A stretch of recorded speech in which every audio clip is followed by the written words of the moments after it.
Hi hello friends, welcome back cine review. இப்போ நாம் ஹாலிவுட்டில் release ஆன கிளாடியேட்டர் 2ன்ற படத்தை பற்றின ரிவ்யூ தான் பார்க்க போகிறோம். இந்த படத்தை பற்றி பார்த்திங்கன்னா, படத்தோட ஆரம்பத்திலேயே மேக்ஸிமஸ் இறந்து 16 வருஷம் கழித்து 2 பொறுப்பற்ற வாலிபர் கையில் சிக்கி ரோம் நகரம் சீரழிஞ்சு வருது. ரோம் நகர மக்கள் ஒருவேளை சாப்பாட்டுக்கே கஷ்டப்படும் நேரத்தில் கூட தான் தளபதி அனுப்பி பல ஊர்களை கைப்பற்ற சொல்கிறாரு அந்த 2 இளவரசர்கள். தளபதி என்றாலே ஆப்பிரிக்கா நோவா பகுதியை கைப்பற்ற அதிலிருந்து தளபதியை, அதாவது லூசியஸ், ரோம் நகரத்திற்கு கைது செய்து கொண்டு வராங்க. அங்கு அவரை டென்சிஸ் வாஷிங்டன் கிளாடியேட்டராக தேர்ந்தெடுத்து சண்டைக்கு அழைத்து செல்கிறாங்க. ஆனால் சென்ற இடத்தில் தான் தெரிகிறது அவருடைய அம்மா இளவரசி, அப்பா இறந்த மேக்ஸிமஸ் என்று.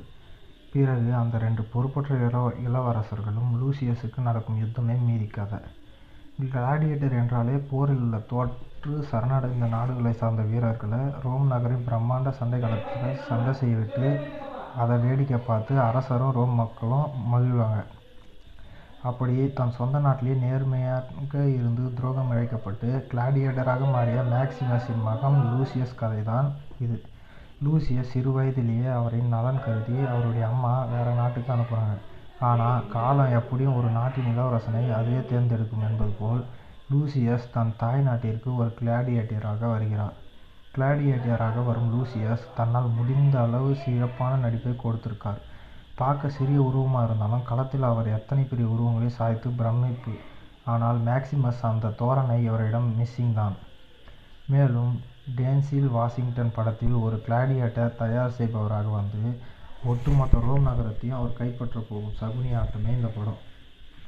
அதை மிக திறம்பட செய்துள்ளார். கிளாடியேட்டர் முதல் பாகம் போல் விறுவிறுப்பாக சென்றாலும் அதில் இருந்து ஒரு அழுத்தமான காட்சிகள் இதில் இல்லை.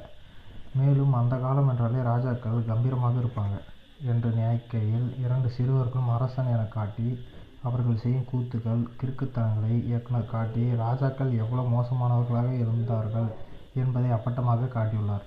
அதிலும் குரங்கையெல்லாம் மந்திரி பதவியில் உட்கார வைக்கும் காட்சியெல்லாம் கொடுமை. படத்தின் சண்டை காட்சிகள் அத்தனை தத்ரூபம். ரத்தம் தெறிக்க தெறிக்க பல சண்டை காட்சிகள், அதற்கு ஒளிப்பதிவு, இசை என அனைத்தும் சூப்பர்.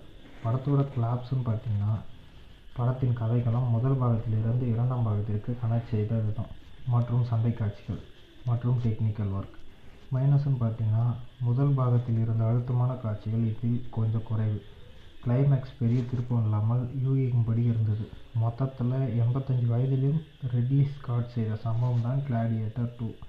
இந்த படத்திற்கு நம்ம சேனல்லேருந்து 5க்கு 3.25 வரைக்கும் ரேட்டிங் தரலாங்க. தொடர்ந்து நம்ம சேனலை லைக் பண்ணுங்கள், கமெண்ட் பண்ணுங்கள், சப்ஸ்கிரைப் பண்ணுங்கள்.